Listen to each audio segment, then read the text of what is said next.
কেন হতে পারে না পুতুল? দেখ, তোর দিদি যা করেছে করেছে, কিন্তু আমি তো তোকে লগ্নভ্রষ্টা হতে দিতে পারি না।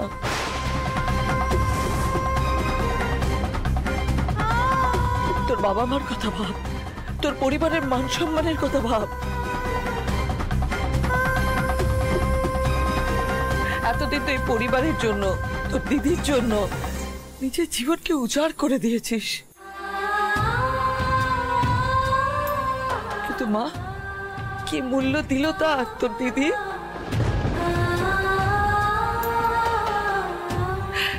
এইবার অন্তত সব ভুলে নিজের কথা ভাব। পুতুল, আমি তো বলছি, আমি তোকে আমার নাতবউ হিসেবে দেখতে চাই।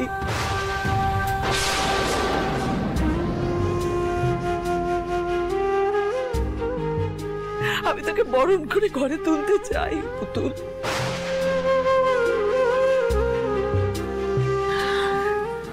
তোমরা চুপ করে দাঁড়িয়ে আছো কেন? বলো ওকে, বোঝাও ওকে তোমরা। পুতুল, পুতুল মাঠান যা বলছেন শুনে নে, মেনে নে। এরকম করিস না, তাতে সবার মঙ্গল। না আমি পারবো না, জোর করো না, আমি পারবো না। না না না, আমি কোনো কথা শুনবো না পুতুল। দেখ, তোর দিদি আমাদের মান সম্মান একদম ধুলোয় মিশিয়ে দিয়ে চলে গেছে, আমি ওর কথা আর ভাবছি না। কিন্তু তোর জীবনটা তো বাঁচবে পুতুল, এরকম করিস না মা। আমি চাই না আমার মেয়েকে সারা জীবন কেউ লগ্নভ্রষ্টা বলুক। পুতুল, পুতুল লক্ষ্মীটি মা, আমার মুখ চেয়ে বাবার মুখ চেয়ে রাজি হয়ে যায়, বিয়েতে রাজি হয়ে যা। দেখ, ভগবান যা করেন ভালোর জন্য করেন, আর এটা এটা ভগবানই করেছেন, এটাকে ঠেলিস না মা। মাঠান যা বলছে রাজি হয়ে যা পুতুল, রাজি হয়ে যা।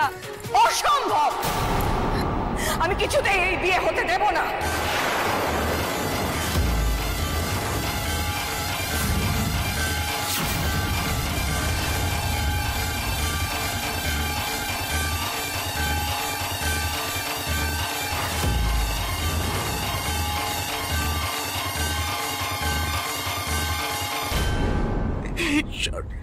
সত্যি বুঝি যা ঘটছে তোমার ইচ্ছে ঘটছে? আমার ছেলেটাকে তুমি কোন অগ্নি পরীক্ষার সামনে দাঁড় করালে ঠাকুর?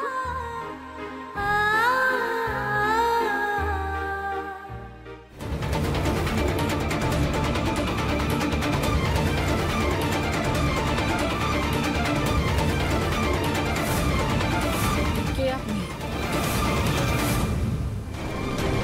চলে আসো।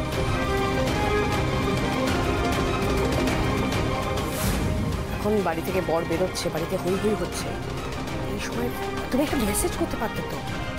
সরি মেজমা, খুব টেনশন হচ্ছে অ্যাকচুয়ালি।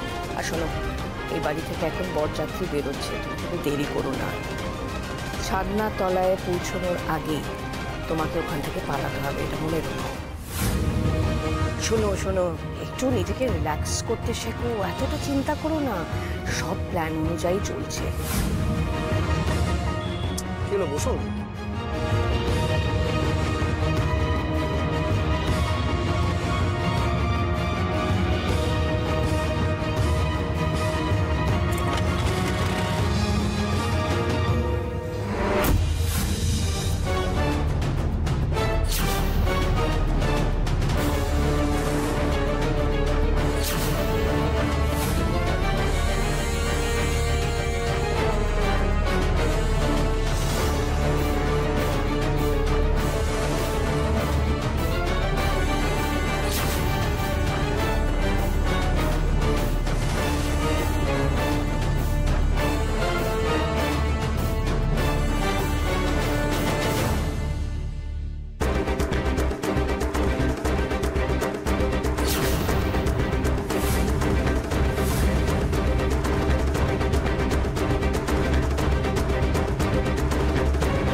চাই আপনাদের এভাবে পথ আটকালেন কেন?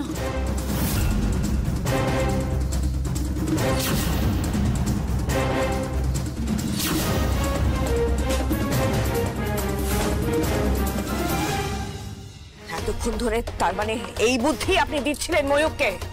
চমৎকার মাঠান। এই গ্রামের মেয়েকে উদ্ধার করে নিজের প্রতিপত্তি বজায় রাখার জন্য নিজেরই নাতিকে আপনি বলিদান দিতে চাইছেন। আপনি কি মানুষ? নিজের স্বার্থ সিদ্ধির জন্য নিজের নাতিকে শিখণ্ডী হিসেবে খাড়া করতে চাইছেন আর তাকে বলিদান দিতে চাইছেন। এইটুকু লজ্জা নেই মাঠান? সকলের সামনে আপনি দাঁড়িয়ে দাঁড়িয়ে এই কথাগুলো বলছেন। মা, পুতুলের সম্মান রক্ষা হোক সেটা আমিও চাই। আমিও চাই যে পুতুলের একটা ভালো ঘরে বিয়ে হোক, কিন্তু আমার ছেলে তো পুতুলকে ভালোবাসে। আমার ময়ূক তো মিতুলকে ভালোবাসে মা, সেই জায়গায়ও পুতুলকে কি করে বসাবে মা? ভগবানের উপর বিশ্বাস রাখো বড় বৌমা। দেখো, আমি যে সিদ্ধান্ত নিয়েছি সেটা অনেক ভেবেই নিয়েছি। তোমার ছেলের কোনো ক্ষতি হবে না, বরং বলতে পারো এ তোমার পুণ্যের জোর যে পুতুলের মতো এমন লক্ষ্মীবন্ত মেয়েকে তোমার ছেলের বউ হিসাবে পাবে। আমি বলছি বড় বৌমা, এ দৈবযোগ, এ রাধা মাধবের ইচ্ছে না। এটা আপনার ইচ্ছা, যেটা আপনি জোর করে ময়ূখের উপরে চাপিয়ে দিচ্ছেন। আপনার জেদ এবং আপনার সুনাম বজায় রাখার জন্য এই আপনার ভালোবাসা আপনার বড় নাতির প্রতি একটা হাড় হামাতে কালো টেনে টুনে পাশ মেয়ের সাথে বিয়ে দিয়ে আপনি ময়ূখের জীবনটা নষ্ট করতে চাইছেন। এ আমি কিছুতেই সহ্য করব না। হবে না এই বিয়ে, আমি হতে দেব না।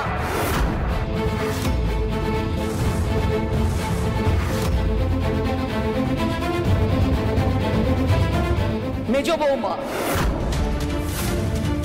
আমি আমার নাতিকে ভালোবাসি না বাসি না তার জবাবদিহি আমি তোমাকে করব না। আর জবাবদিহির কথাই যদি আসে, তাহলে আমিও তোমার কাছ থেকে অনেক কিছুর জবাব চাইতে পারি, কিন্তু সবার মাঝখানে আমি সে নিয়ে কথা বলতে চাই না, আমার রুচিও তেমন নয়। আজ অব্দি আমার সিদ্ধান্ত নিয়ে এই গ্রামে কেউ কখনো কোনো প্রতিবাদ করেনি, আশা করি আজও করবে না।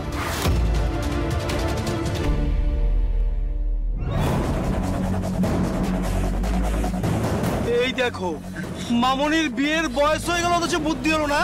আরে কি চাইছে আমরা বুঝিনি মামনি।